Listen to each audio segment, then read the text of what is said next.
On today's wrestling news, WWE talent were nervous on the annual release day. A Hangman retains on Rampage. And 2 new gimmicks on SmackDown.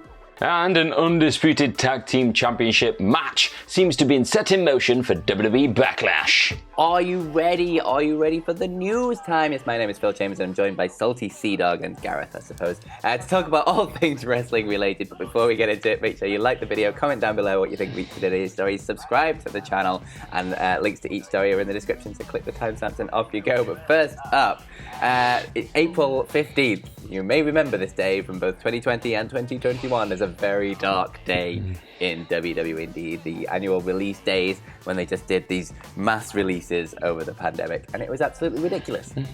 Well, that was yesterday, obviously, and Sean Ross Sapp is coming out saying there was a lot of nervousness behind the scenes in WWE, as you would imagine. His tweet just said that, I know a lot of people have been concerned about WWE release day today, including much of the talent.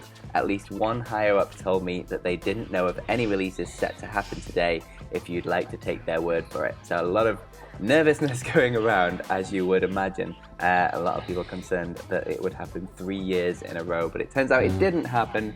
Not to say that it won't happen at some point, but it looks like, at least for now, WWE talent are safe. Yeah, I'll never forget that first Black Wednesday in 2020, because it was I was working late for the company. I was kind of like tapping away, doing a few little news things, and then news broke of just, I think it was like one person got released. It might have been like Drake Maverick or Rusev or somebody, and I thought, oh, that's really unfortunate. And then the floodgates opened, and it was just like battle stations, like what is happening? And it was really harrowing, to be honest. It was just really sad seeing all these people let go, but obviously now we can see further down the line, a lot of those people have gone on to better and bigger things, Rusev in particular, and now Miro smashing it in AEW. So it's a weird one. It's really strange, bittersweet sensation, just this whole Black Wednesday releases stuff. And like last year, obviously we had Samoa Joe, Mickey James, people like that let go on April 15th as well. Like you said, it's not 100% confirmed at this point that nobody is going to be released around this time of year, because we know Vinnie Mac will wake up one morning and suddenly go, oh, we don't like them now, let's get rid of them. So fingers crossed that doesn't happen, unless your name's Mustafa Ali, because he wants to go, he wants to run away. So justice for Ali. Exactly, yeah. Get him out of there. But yeah, it's an interesting time, a bit of an uncertain time. But something that is not uncertain is the fact that AEW still have a reigning, defending world champion in the form of a cowboy known as Hangman Adam Page, because he defended his belt successfully last night against Adam Cole in a Texas death match, carnage to the death, killing spree, barbed wire, chaos thing, which has become his calling card, which I quite like for the Hangman at this moment in time. The key moment in this match, like the big talking point, and things probably being all over social media right now, is the fact that on Good Friday, because it's very appropriate, Hangman decided to put a crown of barbed wire on top of Adam Cole's head, baby, because, you know, Good Friday, Christ, all the rest of it. So he then dead-eyed him through a table with the crown on his head, and it looked like he absolutely killed Adam Cole, and he won the match via this move, and it was crazy. It was a great match, great ending, just great conclusion. There was a little callback to when Hangman got obviously belted to the rope and hung up by Adam Cole. He did that like and the other way around, so he did that to Adam Cole, but then as he was going to smack him in the head with a steel chair, he just relented. He went, no, I'm not going to do that, I'm not a bad guy. And then he got low blow for his troubles, because that's what bad heels do. So it was great. And what this means now going forward, this is now his 6th successful title defense since winning the gold from Kenny Omega, obviously at AEW Full Gear in 2021. It's looking like CM Punk potentially is going to be the next guy in line for this title shot if his knee's all right, obviously, and he did all the great knee stuff on Dynamite. So I'm not sure what's going to happen next, but Hangman, he's the king of the death match, the Texas death match right now, and these title defenses are getting better and better. Yeah, absolutely. They've been on a great run of in-ring matches in AEW this week. Like, they're just through Dynamite and this Rampage, it's just been absolutely insane. Really, really good stuff from both guys. And yeah, we'll have to wait and see what's next. I like the idea of Punk beating Hangman maybe, and then MJF beating Punk like really quickly afterwards, just to take the belt off him, or just MJF winning it off Hangman Page. Either way, MJF's got to have the title at some point, let's face it. Yeah, sooner rather than later. Indeed, we'll have to wait and see for that. But moving back over to WWE for a second, we've got 2 new gimmicks either coming or on SmackDown last night. So the first one, Drew Gulak, he was actually on SmackDown. A little bit weird. Michael Cole kind of introduced him as a like backstage, and he was like having a sort of tryout as a member of the broadcast team. because of course he was. Like, why not? They're not doing anything else with him. So he interviewed Madcap Moss, and then later on in the show, he like interrupted Charlotte and Adam Pearce because he wanted to like ask Adam Pearce how he did, how good he was at being the interviewer. Flair was obviously very annoyed at this and told him, you can have the performance review when you get out there and interview me in the middle of the ring. So then they went to commercial, and then they came back, they were in the ring, and he was interviewing her, and he kept asking her about things like her tapping out at Mania to Ronda Rousey. Obviously, Charlotte Flair was not very happy about this. She basically ordered him to leave, but then when he turned around, she attacked him from behind like the coward that she is. Got him in the figure of 8, he was tapping out loads, and then Flair actually managed to get Drew Gulak to say, "I quit," before loads of referees broke it up.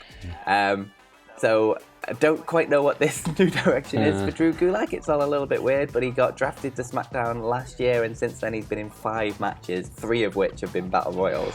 So it's not like they're doing a lot else with him, so at least it's something, I guess. Yeah, it's a very low bar, isn't it? At least it's something. But it's a weird one with Drew Gulak, because you can sense the very high in him as like a trainer. He's front and center really for a lot of the WWE 2K22 game. He like runs the tutorials, and he's got a lot of voice acting through that as well. But they're just not letting him do the thing that he's one of the best at, which is wrestling really good matches.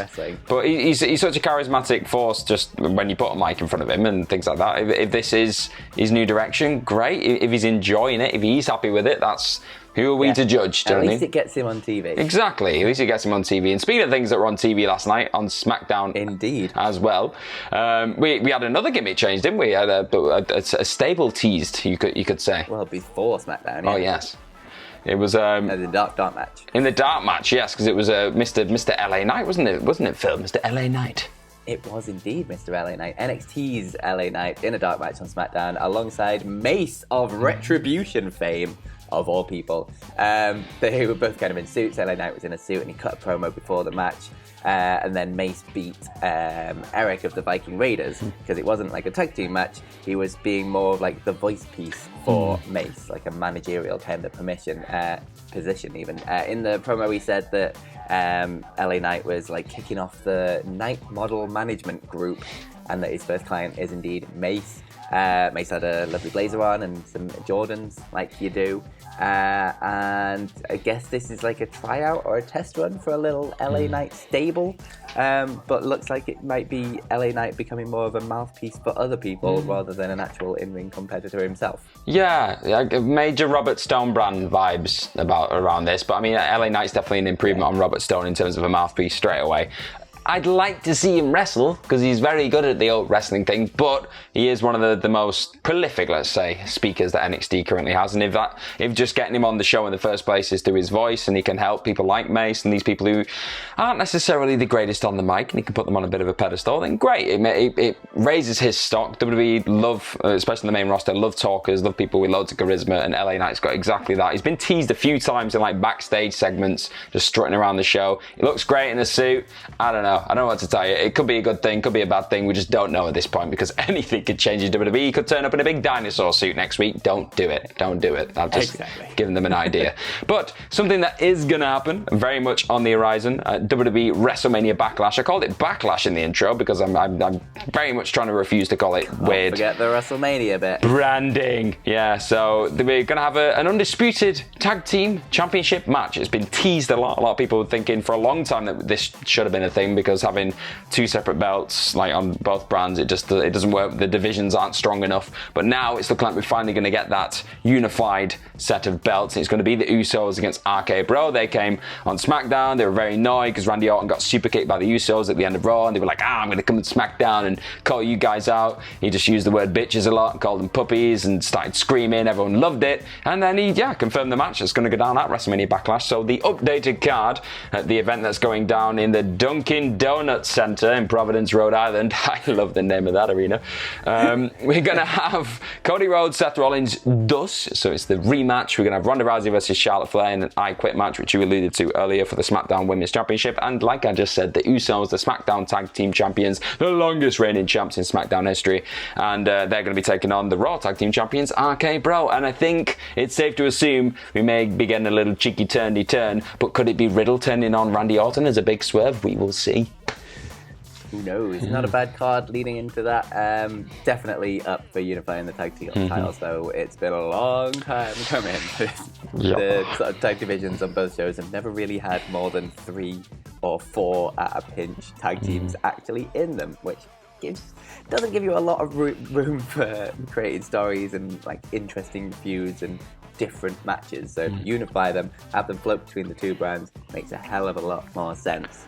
So yeah, looking forward to that, to be fair. And you hate to call back to like AEW a lot. Sorry, I hate to do this. Like, you hate to kind of like compare and all that, but it's when you look at the tag team division that they've got so many teams, one set of belts, and everyone's vying for them, and it just makes everything feel more competitive. So yeah, absolutely.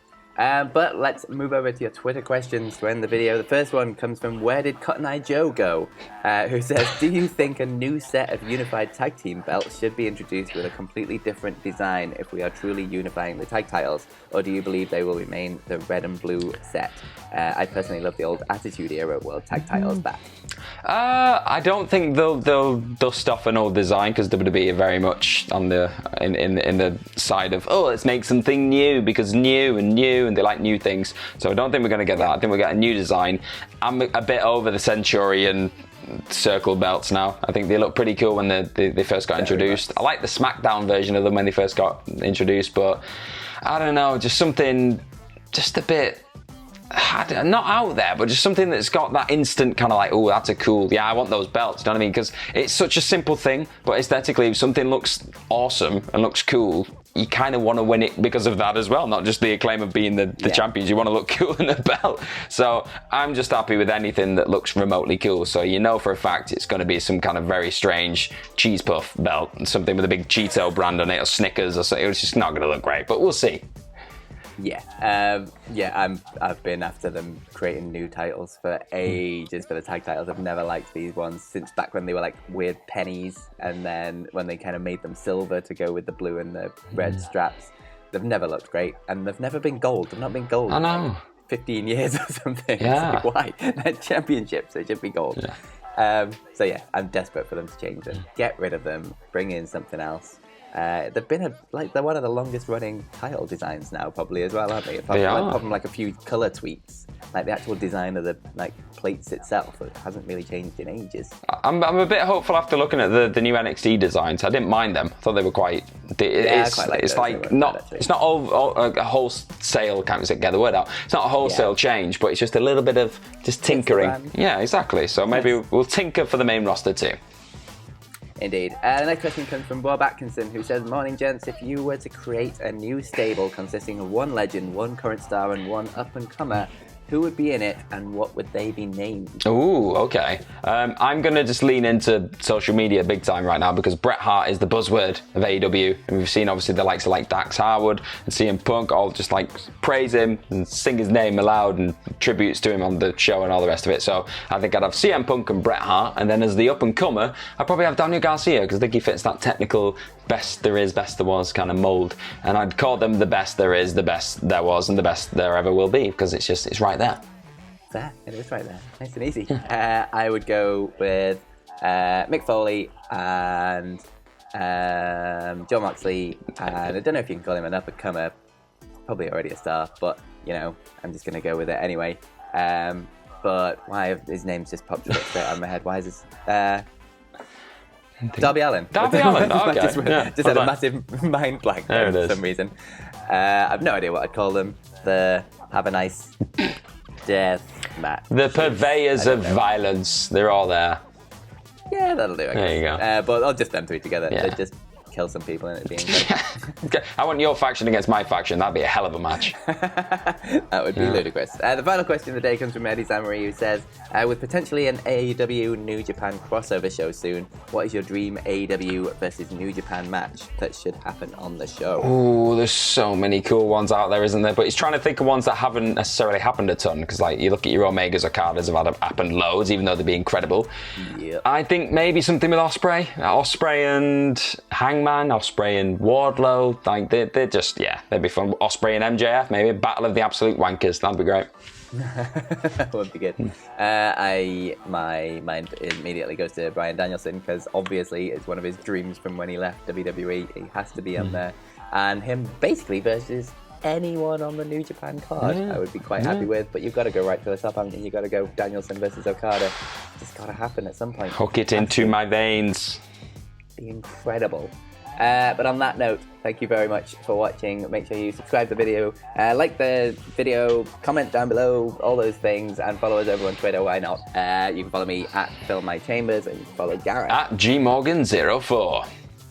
And you can follow all of us at WhatCulture WWE. And yeah, that's it. That's how you end videos. Goodbye, everyone. Have a bloody good day. Happy Saturday. Watch loads of interviews that we did. They're all good. Yes, and Matt Cardona loves us. He does. Hi.